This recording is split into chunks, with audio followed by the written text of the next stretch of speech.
గౌరవనీయమైన ప్రేక్షకులారా, గత వీడియోలో మనం జకాత్ యొక్క ప్రాముఖ్యత మరియు దాని మహత్వం గురించి తెలుసుకున్నాము.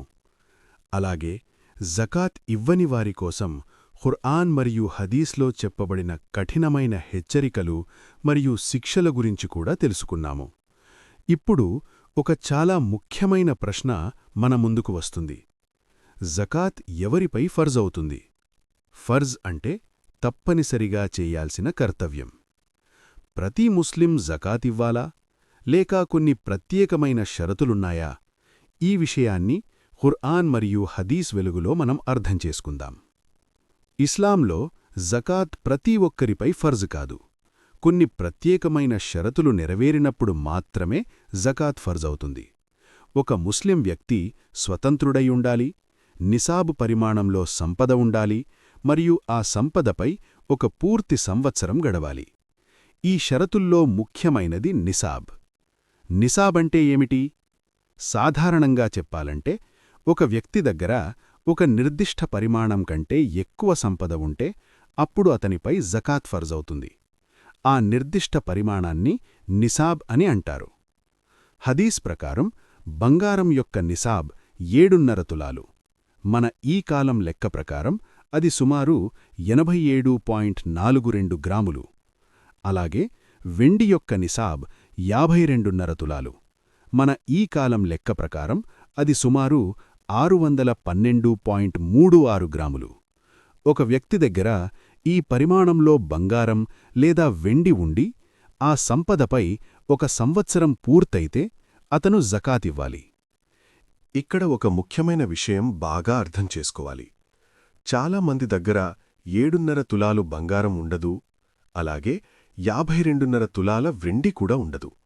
అందువల్ల వారిలా అనుకుంటారు, మా దగ్గర బంగారం నిసాబ్ కంటే తక్కువ ఉంది, వెండి కూడా నిసాబ్ కంటే తక్కువే ఉంది కాబట్టి మనపై జకాత్ ఉండదు. కాని ఈ విషయాన్ని సరైన విధంగా అర్థం చేసుకోవాలి.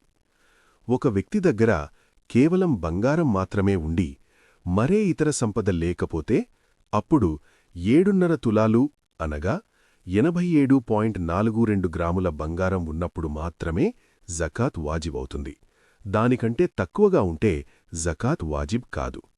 అలాగే ఒక వ్యక్తి దగ్గర కేవలం వెండి మాత్రమే ఉంటే అప్పుడు 52.5 తులాలు అంటే 612.36 గ్రాముల వెండి ఉన్నప్పుడు మాత్రమే జకాత్ వాజిబవుతుంది. దానికంటే తక్కువగా ఉంటే జకాత్ వాజిబ్ కాదు. కాని ఒక వ్యక్తి దగ్గర కొంచెం బంగారముంది, అది నిసాబ్ కంటే తక్కువగా ఉంది. అలాగే కొంచెం వెండి ఉంది, అది కూడా నిసాబ్ కంటే తక్కువే ఉంది. కాని ఈ రెండూ కలిపి ఉంటే అప్పుడు వాటి మొత్తం విలువను లెక్కించాలి. ఆ మొత్తం విలువ 52.5 తులాలు వెండి విలువకు సమానంగా లేదా అంతకంటే ఎక్కువగా ఉంటే అప్పుడు ఆ వ్యక్తిపై జకాత్ వాజిబవుతుంది. అలాగే ఒక వ్యక్తి దగ్గర బంగారం నిసాబ్ కంటే తక్కువగా ఉంది, కాని ఆ బంగారంతో పాటు కొంత నగదు అనగా డబ్బు కూడా ఉంది. అప్పుడు ఆ బంగారం మరియు నగదు రెండింటి మొత్తం విలువను కలిపి చూడాలి. ఆ విలువ 52.5 తులాలు వెండి విలువకు చేరుకుంటే అప్పుడు జకాత్ వాజిబవుతుంది. సులభంగా చెప్పాలంటే ఒక వ్యక్తి దగ్గర 7.5 తులాలు బంగారం లేకపోవచ్చు, లేదా 52.5 తులాలు వెండి లేకపోవచ్చు.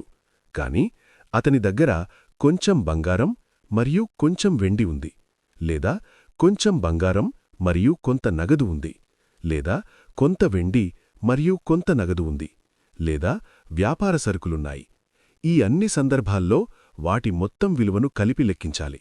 ఆ విలువ 52.5 తులాలు వెండి విలువకు చేరుకుంటే మరియు ఆ సంపదపై ఒక సంవత్సరం పూర్తయితే అప్పుడు జకాత్ వాజిబవుతుంది.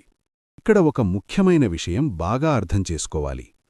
చాలామంది ముస్లింల దగ్గర నిజానికి నిసాబ్ కంటే ఎక్కువ సంపద ఉంటుంది, కాని జకాత్ యొక్క నియమాలు సరైన విధంగా తెలియకపోవడం వల్ల వారు జకాత్ ఇవ్వకుండా ఉంటారు. అందువల్ల ప్రతి ముస్లిం తన దగ్గర ఉన్న సంపదను ఒకసారి లెక్కించి తనపై జకాత్ ఫర్జ్ అవుతుందా లేదా అనేది తెలుసుకోవాలి. అల్లాహ్ తాలా మనకు సంపదను ఒక నమ్మకంగా ఇచ్చాడు.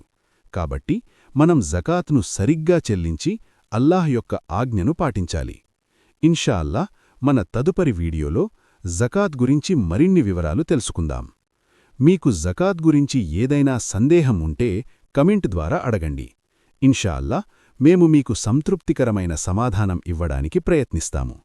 ఈ వీడియో మీకు ఉపయోగకరంగా అనిపిస్తే లైక్ చేయండి, షేర్ చేయండి మరియు మా ఛానల్ను సబ్స్క్రైబ్ చేయండి.